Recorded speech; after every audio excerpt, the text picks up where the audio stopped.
Assalamualaikum warahmatullahi wabarakatuh.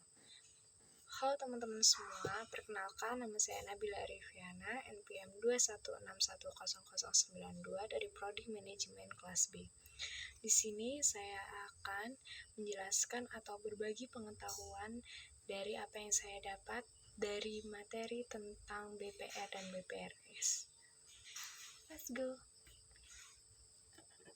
Oke guys, sebelumnya di sini saya akan menjelaskan tentang pengertian dari BPR dan BPRS. BPRS merupakan bank berprinsip syariah yang tidak menyediakan jasa dalam lalu lintas kegiatan pembayaran. Sedangkan BPR yaitu konvensional, tidak menggunakan sistem tersebut atau berupa seperti yang ada di BPRS sendiri.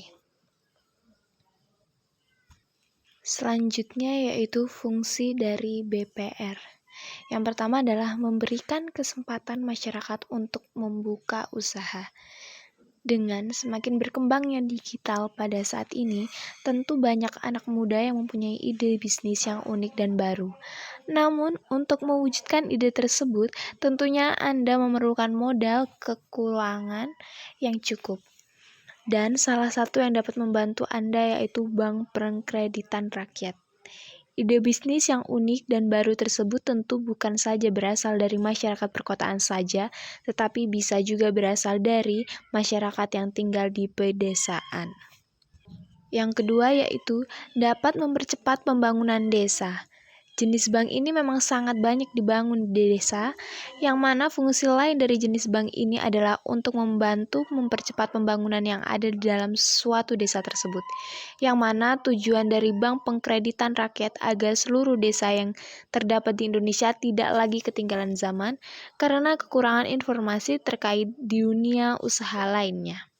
Selain itu, tujuan dari bank ini juga membuat suatu desa agar lebih maju dari yang sebelumnya. Yang ketiga yaitu menyediakan layanan perbankan. Fungsi lain yaitu menyediakan pelayanan perbankan yang bisa digunakan oleh setiap warga, pedesaan, atau wilayah terpencil. Layanan perbankan yang disediakan sangat membantu terkhusus bagi pedesaan yang memiliki jarak sangat jauh dengan bank umum yang ada di pusat kota. Dengan layanan perbankan ini tentu membantu masyarakat desa dalam memperoleh pelayanan perbankan tanpa harus pergi menempuh perjalanan yang jauh untuk ke kota. Sedangkan fungsi dari BPRS yaitu sama seperti pengertiannya adalah bank yang melaksanakan kegiatan usaha berdasarkan prinsip syariah yang dalam kegiatannya tidak memberikan jasa dalam lalu lintas pembayaran. Yang selanjutnya adalah jenis Bank Pengkreditan Rakyat atau jenis dari BPR. Berdasarkan jenisnya, maka BPR dapat digolongkan menjadi tiga yaitu yang pertama, Badan Kredit Desa BKD, yaitu Badan Kredit Desa atau DKB adalah lembaga keuangan yang beroperasi di wilayah pedesaan. Namun, pada tahun 1992, melalui Undang-Undang Perbankan, BKD ini diberikan status sebagai BPR, namun dengan karakteristik yang unik. Contoh BPR ini adalah Bank Desa dan Lumbang Desa. Yang kedua adalah bukan badan kredit desa. Adapun contoh BPR bukan badan kredit desa ini yaitu LDKP, Lembaga Dana Kredit Pedesaan, Bank Pasar, Bank Karya Produksi Desa, dan yang terakhir adalah Bank Pegawai. Yang terakhir adalah LDKP yaitu Lembaga Dana dan Kredit Pedesaan. Jenis LDKP ini dapat berwujud perusahaan daerah, PD, koperasi, perseroan terbatas, dan bentuk lainnya yang ditetapkan dengan peraturan pemerintah.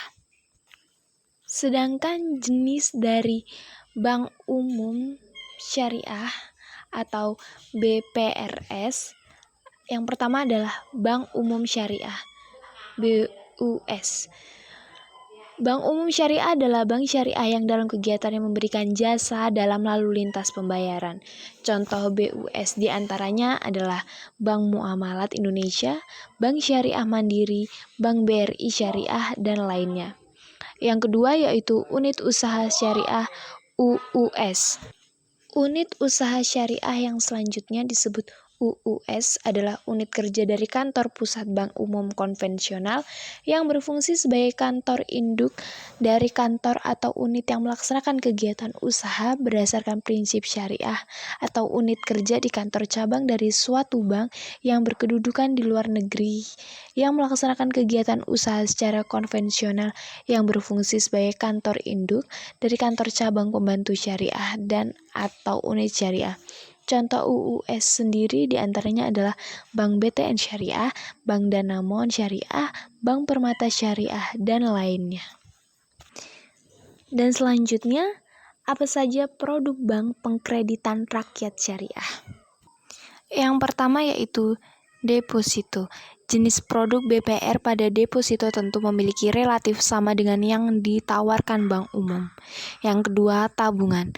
Nasabah tidak akan dikenakan biaya administrasi pada saat pembukuan maupun menutup rekening. Selain itu, juga nasabah bisa dapat mengambil dananya kapan saja, kecuali untuk jenis tabungan mereka. Yang terakhir yaitu kredit bank pengkreditan rakyat. Secara umum, fasilitas produk BPR yang ditawarkan pada pinjaman bank BPR adalah kredit usaha, kredit pemilik rumah, kredit usaha kecil, kredit kepemilikan tanah, dan lainnya.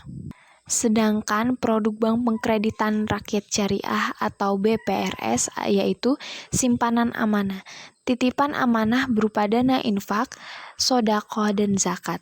Yang kedua, tabungan wadiyah, tabungan badan usaha atau pribadi. Tabungan ini bersifat tabungan bebas. Yang terakhir yaitu deposito wadiyah atau deposito mudharobah. Deposito berdasarkan nisbah bagi hasil keuntungan lebih kecil dari mudharobah. Dan yang terakhir adalah inti. Inti dari BPR dan BPRS tersebut sama-sama merupakan jenis bank yang tidak dapat menyediakan jasa lalu lintas pembayaran. Selain itu, fasilitas pada BPR dan BPRS juga tidak melingkupi pelayanan kegiatan valuta asing, simpanan giro seperti cek dan bliet giro. Dan itulah penjelasan dari saya tentang BPR dan BPRS. Untuk kurang lebihnya saya mohon maaf. Saya akhiri. Wassalamualaikum warahmatullahi wabarakatuh.